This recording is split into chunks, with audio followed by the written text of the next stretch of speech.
Stephen Curry is not the greatest shooter of all time, and here's why.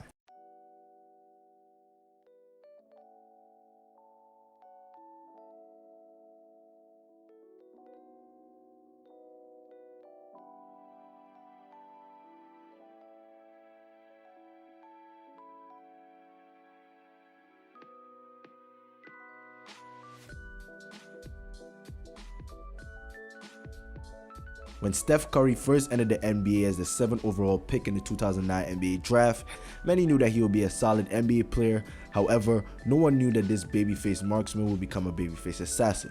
Throughout the years, Steph Curry has shown time and time again that he's one of the best players in the NBA has to offer. However, we still have people that still cast a shadow of doubt over Steph Curry's abilities. When Steph Curry entered the league in 2009, the league average for three-pointers attempted was 18.1. By the time Steph Curry won his first chip in 2015, that number ballooned to 22.4 three-pointers attempted per game. Now, in 2021, that number has almost doubled to a staggering 34.6 three-point attempts per game. But who cares? We've known this for a long time now, and honestly, it's getting sickening. Then next, I'm gonna say something like, what else Stephen Curry is the greatest shooter of all time because whatever, okay? And shout out to Steph Curry is the greatest shooter God has ever created, Smith. Because yes, he is the greatest shooter God has ever created. But now, people are starting to use that as a slight against Steph Curry. Let me explain. I don't think people really understand how good Steph Curry is. Being the greatest shooter of all time is no joke, especially when you are the number one option on a team and the defense is entirely focused on you. It's not easy. Steph Curry, throughout the years, has been able to shoot over 40% from three every single season except for last year because he played in 5 games, but he's been able to do that over the past 12 years. So yes, Steph Curry is the greatest shooter of all time. But that's not it. Steph Curry is one of the greatest players of all time. As a matter of fact, Steph Curry might be the greatest point guard of all time. Might be, okay?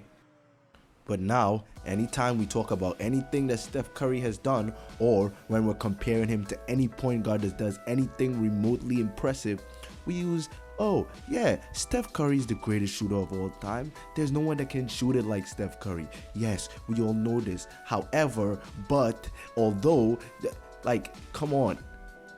Steph Curry is one of the greatest players of all time, and he's one of the best players that we have in the league right now. None of the players that play in the league currently, aside from LeBron James and maybe Kevin Durant, are even close to Steph Curry when it comes to all-time rankings. And it's just the truth. You just have to accept it. Steph Curry, in this past NBA season, shot 57% on all two-pointers. That's a 6'3", 185-pound point guard shooting 57% from two-point range. Now, in the last 4 seasons, Steph Curry has shot 56% on all two-pointers. So no, Steph Curry is not just a good shooter. Steph Curry is not just the greatest shooter. Steph Curry can shoot from inside and outside. Under the rim, mid-range, Steph Curry can shoot from all places.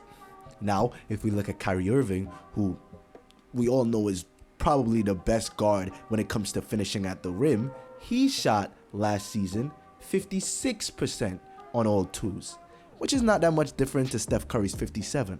However, if we go back the last 4 seasons, Kyrie Irving has shot 54% on all twos. So draw your own conclusions as you may. Steph Curry is also an elite playmaker. And now, I know when people hear playmaking, they instantly think about passing numbers, which is fine because Steph Curry last season averaged 5.8 assists per game, and for his entire career, he's averaging around 6.5 assists per game. But when Mark Jackson was coaching the Warriors and Steph Curry had the ball in his hands a little bit more, Steph Curry was averaging 7 to 8 assists per game, and in his best season, he averaged 8.5 assists. So we know Steph Curry has the ability to pile up assists. However, we all know that playmaking is not just boiled down to simple assist numbers. It's way deeper than that. If we look at Steph Curry's movement and his gravity, we'll be able to see that Steph Curry is a way better playmaker than the numbers tell us. Now, Steph Curry off the ball is one of the greatest threats to any defense in the league. Now, for this reason, Steph Curry is able to create opportunities for different players and is able to elevate the floor as well as the ceiling for his team.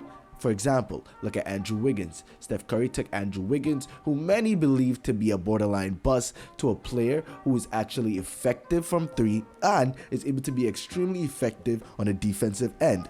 And speaking of defense, we somehow have came up with this narrative that Steph Curry is a negative on defense, which just isn't true. And I'm not saying Steph Curry is a good defender or even a serviceable defender, although he really is.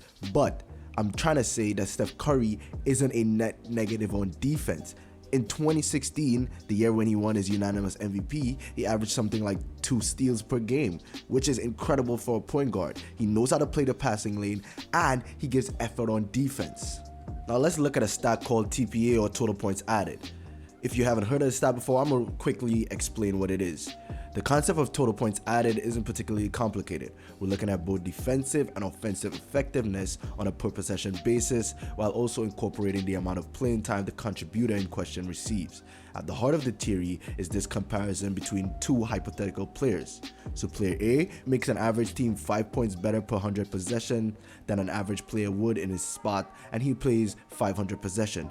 Player B makes an average team 10 points better per 100 possessions than an average player would in his spot, and he plays 250 possession. So player B is more effective on a per possession basis, twice as effective in fact. But player A spends twice as much time on the court. Theoretically, they should have identical values as they would both add 25 points to an average team. As such, the formula for TPA is rather simple. It is broken down into two parts: offensive points added and defensive points saved, and each is calculated in the same vein. So that quickly just tells you how the stat itself is calculated. What's the formula? Basically, it shows how good you are on defense compared to how good you are on offense, and adds that up to basically give you an idea of how good that person is when they're on the floor in terms of the points they add and the points they save. Now let's take a quick look at this graph right here. As you can see, this shows you defensive points added, defensive points saved. As you can see, everybody's on this list. Well, wait, one player is missing. Oh, that makes sense. But that's not who we're here to talk about. Steph Curry in the 2020-21 NBA season was third amongst all players in TPA. This is because he was not a negative on defense and was a plus on offense. Last season, he saved 0 defensive points. To give you an idea, Damian Lillard last season saved negative 78.65 points. And that's why he's here. So no, Steph Curry is not a negative on defense. He literally does not hurt you on defense. Granted, he doesn't benefit you. However, on offense, his offensive points added was 371.14. For comparison, Giannis last season gave an offensive points added of 265.73, and he was second because he saved 101.44 points. And that just gives you an idea. Like, Steph Curry just is not a negative on defense, and anybody who says that just does not understand how defense works or how the game of basketball flows. Either that or you haven't been watching basketball, because the Warriors were a top 5 defense last season. And by the way, the person who was first in TPA last season was first by about almost 300. Nah, I'm overdoing it. No, literally almost up by about 300 points. And that was Nikola Jokic. He had a TPA of 588.87. And second place was 377.1. That just shows you how dominant Nikola Jokic was last season. Like, anybody who thinks Jokic didn't deserve MVP is a wildin', bro, because he was doing it all, bro. At the age of 25, right? Him last season was absolutely insane.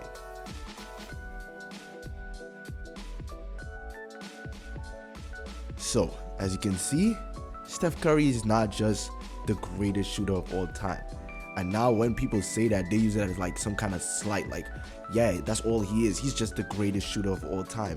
When he's one of the best finishers of all time, under the basket, one of the best playmakers of all time, one of the best scorers of all time, and is the greatest offensive threat that we've ever seen in the game of basketball.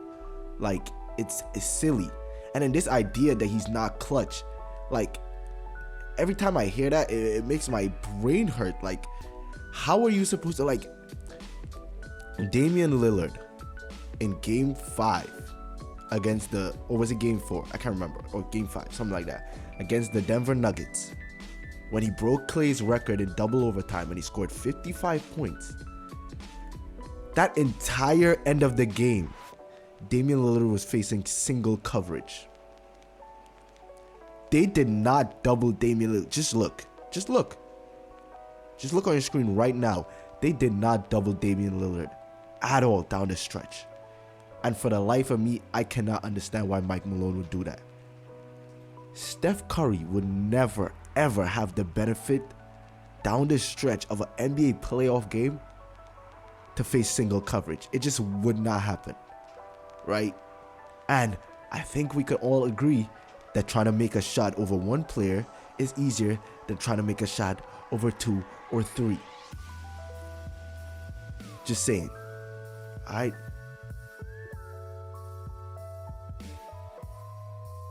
But anyway, if you watched this video, thank you so much for taking the time out of your day to hear my opinions. If you disagree, let me know down in the comments. If I said something that was completely out of pocket, let me know. Yeah, I'm thinking about doing a NBA draft video post the draft, so that will be coming soon as well. If there's anything else you would like to see, let me know in the comments. I'm out.